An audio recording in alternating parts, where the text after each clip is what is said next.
எல்லாமே இழந்து உயிர் மட்டும் இருக்கு அப்படிங்கிற நிலையில் இருந்த ஒருவன் தான் யோபு. அவனுக்கு இப்பொழுது அவனுடைய நிலைமை என்பது என்னவென்றால்,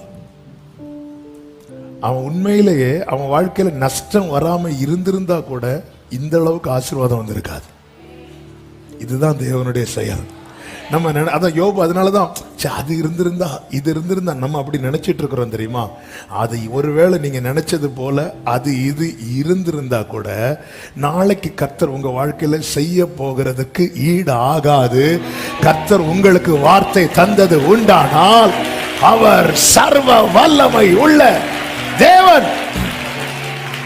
ஆமென் சொல்லுங்க பார்க்கலாம்.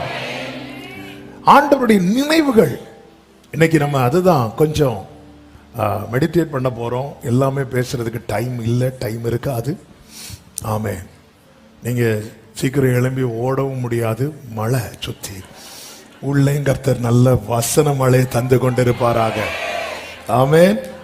அதனால அவசரமும் ஓடாதீங்க, படி கேரண்டி கிடையாது. ஆமென். பார்த்து போங்க, கர்த்தர் உங்களை ஆசீர்வதிப்பாராக.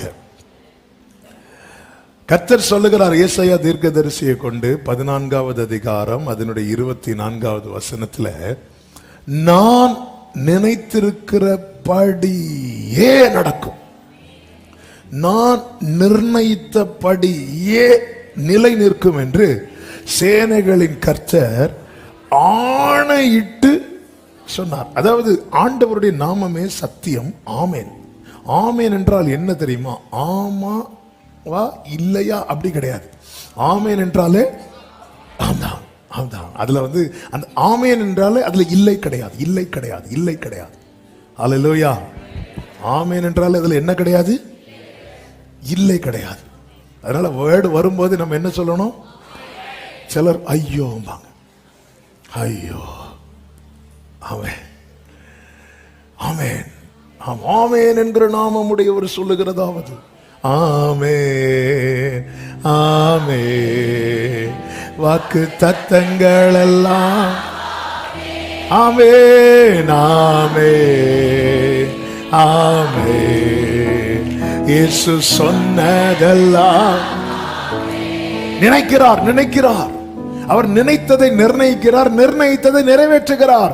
இவர் தான் சொல்லுகிறார், என்னால் செய்யக்கூடாத அதிசயமான காரியம் ஒன்று உண்டு. ஹல்லேலூயா. நினைத்ததை நிர்ணயிக்கிறார். பாபேல் கோபுரத்தை இடிக்கணும்னு நினைச்சிட்டார். எல்லாரும் சேர்ந்து கட்டுறாங்க, ஒரு ஆளா நின்று இடிக்கிறார். ஹல்லேலூயா. எல்லாரும் சேர்ந்து கட்டுறாங்க, ஒருத்தரா நின்று இடிக்கிறார். ஏன்னா அப்போ கெட்டணுங்கிற நினைவு அதிகமா, இடிக்கணுங்கிற நினைவு அதிகமா? பாபேல் கோபுரத்துக்கு இடிக்கணும்னு ஒருத்தர் நினைக்கிறார், கெட்டணும்னு ஊரே நினைக்குது. எல்லாரும் இப்போ நிறைய எந்த நினைவுகள், அது பொதுவாகவே நிறைய பேர் இல்ல, இந்த ஓட்டெடுப்பு எல்லாம் நடக்கிறது அப்படிதான். மெஜாரிட்டி அவர் சிங்கிளா தான் நிற்பார், தனியா தான் நிற்பார். எல்லாரும் சேர்ந்து கட்டணும்னு பிளான் பண்ணி கட்ட ஆரம்பிக்கும் போது அவர் சரி இடிக்கலாமா, இடிப்புமா அப்படி சொல்லிட்டு வராரு. அவ்வளவு பேரும், அதுல ஒரு ஆள் கூட பிரச்சனை இல்லை. எது நடந்துச்சு தெரியுமா?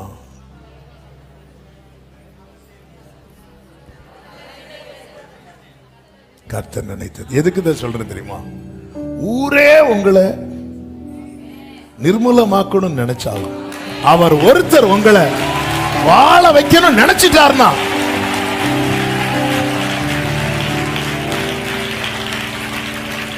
நீர் சொல்லியும் செய்யாதிருப்பீரோ, சொன்ன வார்த்தையை நீர் சொல்லியும்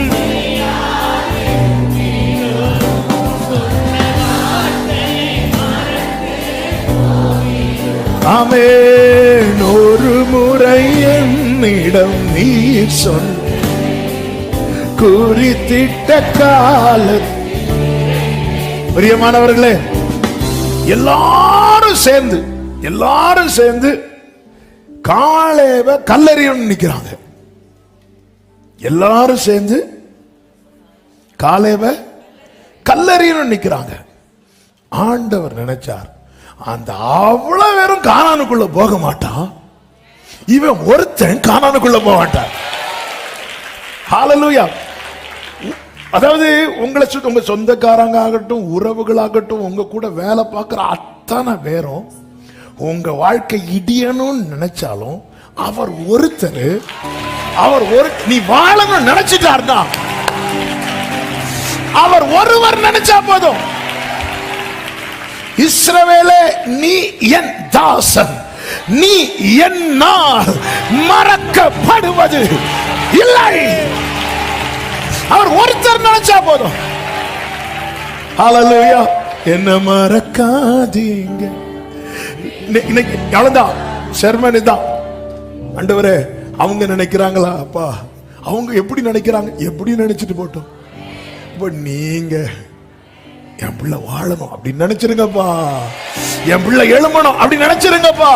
நீர் நினைத்ததை நிர்ணயிக்கிறீர், நீர் நிர்ணயித்ததை. come on church. ஆமே. சில சொல்லுவாங்க, அவங்க மனசு வச்சாங்கன்னா இது நடக்கும், அவங்க மனசு வச்சாங்கன்னா இது நடக்கும். அவங்க மனசு எங்க கொண்டு வைக்கிறதுக்கு? ஹல்லேலூயா. இவங்க நினைச்சாங்க இங்க. ஹல்லேலூயா, ஹல்லேலூயா. ஆமே. எல்லாராலும் செத்தவனை போல முழுவதும் மறக்கப்பட்டவன் தான் யார் தெரியுமா? தாவீது. ஆனா அவனை ஒருத்தர் நினைச்சார், ஒருத்தர், ஒருவர். அப்பா, இவங்க இப்படி நினைக்க மாட்டாங்களா? சிலரை நினைக்க வைக்கிறதுக்காக நாம படுற பிரயாசங்கள் இருக்கு தெரியுமா? ஆமென். சிலரை நினைக்க வைக்கிறதுக்காகவே என்னெல்லாம் கூத்து காட்டிட்டு இருக்கிறோம். ஆமென். தாவீதின் தகப்பன் மறந்தான், எல்லாரும் மறந்தாங்க. ஆமென். தாவீது சொல்றாரு, என் உட்காருதல், என் எழுந்திருத்தல், நான் நடக்கிறது, நான் படுக்கிறது, நான் நினைக்கிறது, நான் பேசுறது, இது என் அப்பாவுக்கு தெரியல, அது எனக்கு கவலை இல்லை. எங்க அம்மாவுக்கு தெரியல, எனக்கு கவலை இல்லை. என் சகோதரர்களுக்கு தெரியல, எனக்கு கவலை இல்லை. ஆனால் என்னை ஆராய்ந்து அறிந்திருக்கிற ஒருவர் பரலோகத்தில் இருக்கு. அது போதும், அது போதும். என்னுடைய உயர் தலத்தில் என்னை நிறுத்துவார். என்னை பலத்தால் இடை கட்டி என் வழியை செவ்வையாக்கி என் கால்களை மான் கால்களை போலாக்கி. சபையே, அதான் எனக்கு விரோதமாய் ஒரு பாளையமே எழும்பினாலும் இதிலே நம்பிக்கையா இருப்பேன், இதிலே நம்பிக்கையா இருப்பேன்.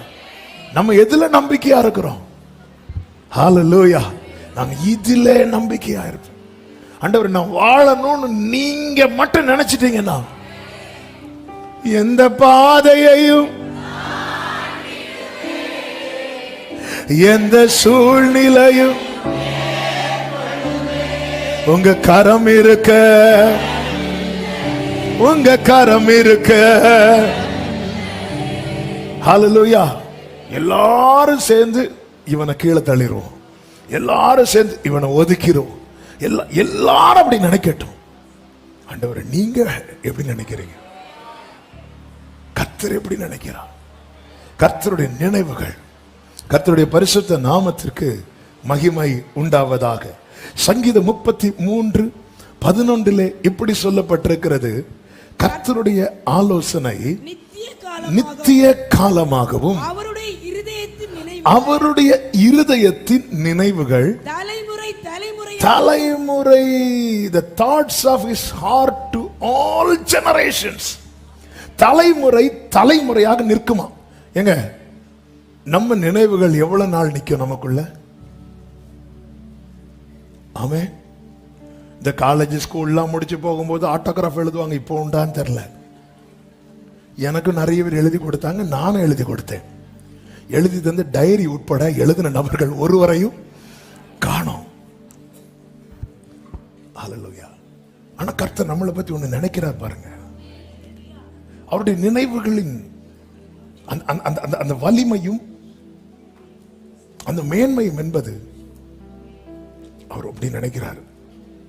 ஆபிரகாம் அப்படி நினைக்கிறார்னா அந்த நினைவுக்குள்ள ஈசாக்கு மட்டும் கிடையாது, தலைமுறை தலைமுறை. நம்மளை நினைக்கும் போது ஒரு நாள் நினைச்சு, சில டைம் பாருங்க, சில நல்ல மூட்ல இருக்கும்போது நல்ல நினைச்சு அப்படி செய்வோம் இப்படி செய்வோம் அப்படிம்பாங்க சொல்லுவாங்க. நினைக்கிறது தானே சொல்லுவாங்க. நினைவு நல்லாயிட்டுன்னா நிறைய நன்மையை பேசுவோம்ல. பிறகு அவங்க நம்ம பேசுறதை வச்சுட்டு வந்துட்டு நீங்க அன்னைக்கு இப்படி சொன்னீங்கல்ல, நான் சொன்னானா, எப்போ சொன்னேன், சொன்னது கூட அவங்களுக்கு திருப்பி கொண்டு வர முடியாது. ஏன்னா நினைவு அடி வாங்கிட்டு.